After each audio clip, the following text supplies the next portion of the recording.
Hello and welcome to my Sunday From. Today I just have this read and I wanted to get through it with you guys. Um, let's see here. I I saw that there was a case that kind of piqued my interest, and I wanted to talk about it with you guys because I feel like modern times have changed the way people express empathy towards each other, how people hold true, genuine sympathy for each other, and how people actually interact with each other and are able to communicate. And, I feel like there's so much cap. Yeah. Okay. So here we have this case, and I guess I'll just fill it in if I need to. I have my pen right here as we go along, but I just want to make sure that we all know that this is the case of David D4VD. And I was just researching the case and I found out things that I didn't know. So I was like, what the? And so let's just go over this, what I wrote. The case of Celeste Hernandez Rivas continues as the authorities find David moved out shortly after his mansion was raided. This case takes place in California. Autopsy shows a small, emaciated child, mutilated and dismembered from neck to hip and limb from limb, the only remaining intact piece, her torso. And many speculated in viral videos that have been circulating by concerned creators as to why was there hesitation in the arrest of this case. See, and that's what I guess concerns me, is there's not been an arrest as of yet. And there hasn't been. That in fact David used this girl for content as a muse, as if we were in a Renaissance era, but he used her to death. Let me put that in parentheses, because he even allegedly took the photos into print for his concert top he wore during his touring shows, even after the grim discovery. So I'll explain that later. Celeste Rivas is being memorialized by the internet. Even her teacher that saw red flags chimed in on the conversation about her situation and association with David. So her teacher had, there was a video online of her teacher reporting to the kids about that case, and not to talk to strangers on the internet and online safety. And also because David was an older man, he was kind of hipping them on child sexual predation and how to spot a predator, I guess. So he, the teacher, like many others, gave light into her home life, to where she was passed around family members.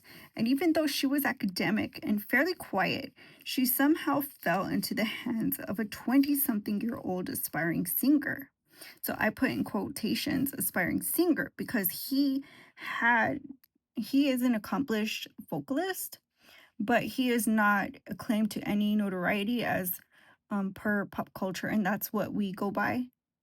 So he's not really he's not anywhere near being a big name, right? Celeste, for the most part, lived as normal as possible until she was 12, when she started interacting with David, when he started making songs, videos, graphics using her name, face, and forcing her to live stream and interact during Q&A segments with his chat room. So she was 12 when she started seeing this David on the internet, and you talk about a catfish, he's like 20 something, right? So he gets her and starts using her face, using her name. He starts forcing her to do Q&A with his chat in live stream. And so they were together, um like he would pick her up and stuff since she was 12. So was I her Instagram began to fill up with videos and pictures of what would be uh being sugared, her sugar lifestyle, if she were of age. Though in any instance in modern times, we just call it grooming because that's, honey, baby, that's what it is. It has a name. It's called grooming because that's what it is. Um, Jewelry, bags, fancy pickups, lavish boats, selfies in his estate. Although some point how she never had enough clothes. Like he never bought her clothes. She never changed out of clothes. Um, Kids under 15 don't generally want to change out their fits. This for lack of responsibility. They don't have it nor have the capacity to add on to that. So I wanted to point out her clothes weren't the problem, honey. And anyways, what teenager do you know has all this hygiene, has all this this neatness, like this need to be clean? Like, do you know any adults that are like that?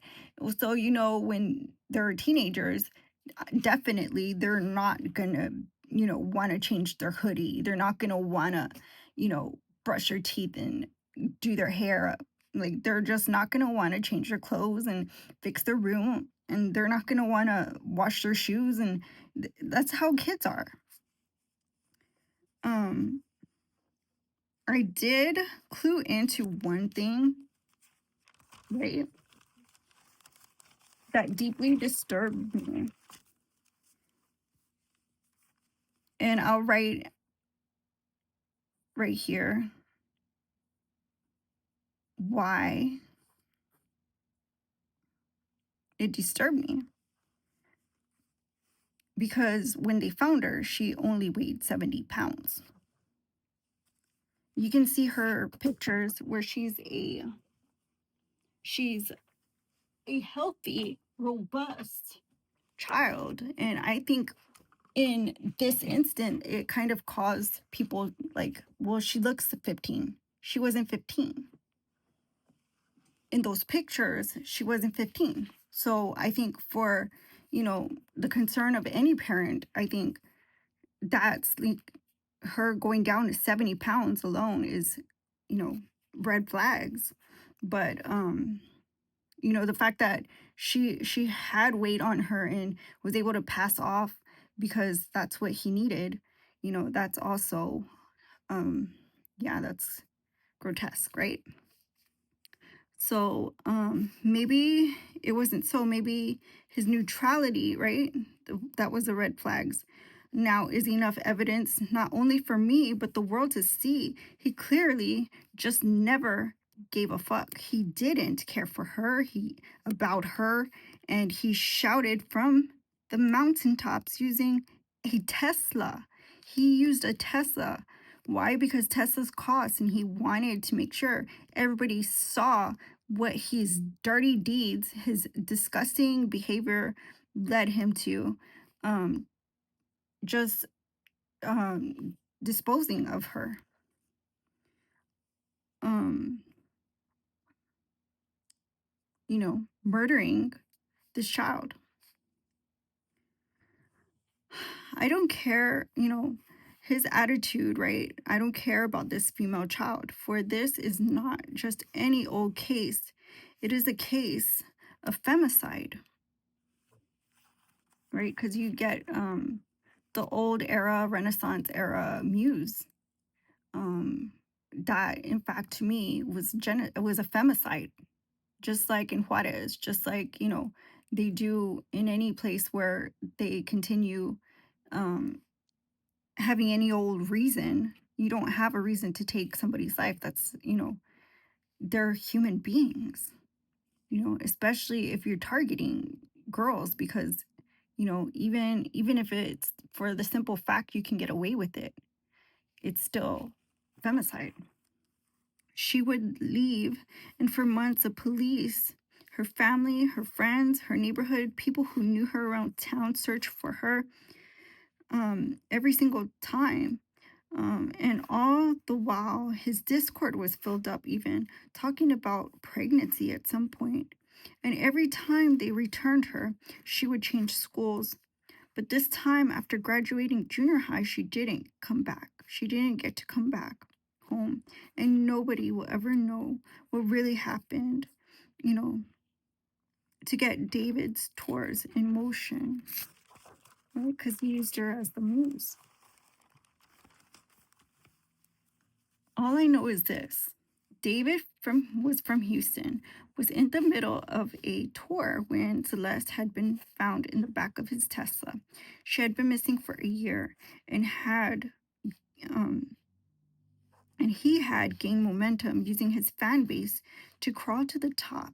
He pulled um, he had pulled deals since from Crocs, Hollister, but had continued doing shows. Due to strict rules, LAPD decided to raid his home on the assumption of suspicious behavior, touring, even though somebody died, right? That's weird. As a testimony gathered, she was in his custody for the whole time. His Tesla was reported a few blocks from his home. And it was reported as an abandoned vehicle with foul odor. Basically, it was a complaint for HOA that got this investigation to start, because they were both at his home. Last anybody knew, they had been together, So the last time people saw them together was at his home.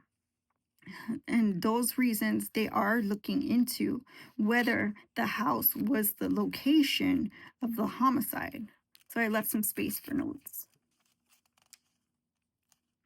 And at this point, I don't have any. So I'm going to go on because I have another story, I guess. Ragasa, a typhoon equivalent to a Category 5 hurricane, formed, hitting the Philippines, causing 3 deaths. It also affected Taiwan, breaking a huge bridge. So this bridge was like a dam or whatever. And Hong Kong, flooding and causing extreme wind conditions. Airport schools were shut down. There has been almost 30 deaths. Around 50, no, around, yeah, I think it's 50 were left missing.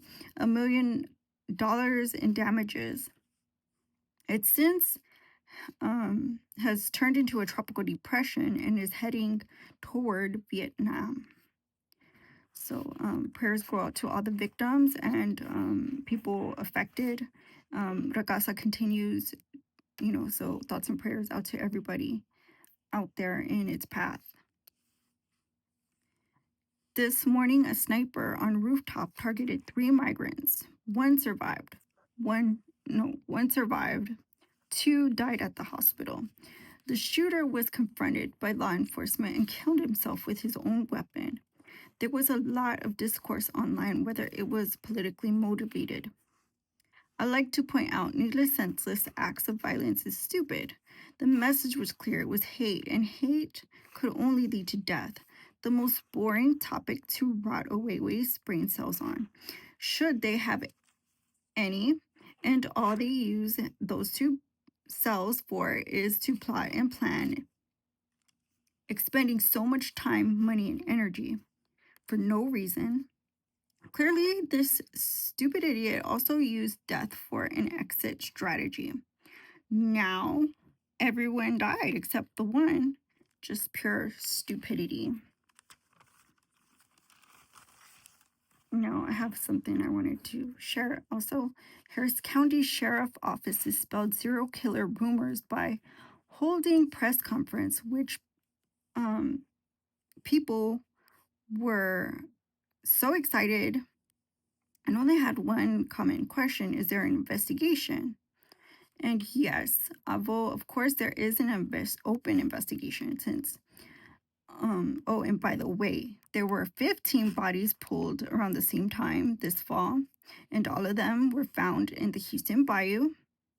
They urge conspiracy theorists to stay off the net and for patrons to discontinue spreading rumors with false information that these activities continually disinform the public. So stop disinformation. Those 15 bodies pulled from the bayou around the same time are currently being investigated, but they were not found to be the victims of a serial killer. And this was confirmed by Harris County sheriffs at a PR conference. So that's all. Thank you guys for joining me, and I'll see you in the next one. Mais son de front. Bye bye.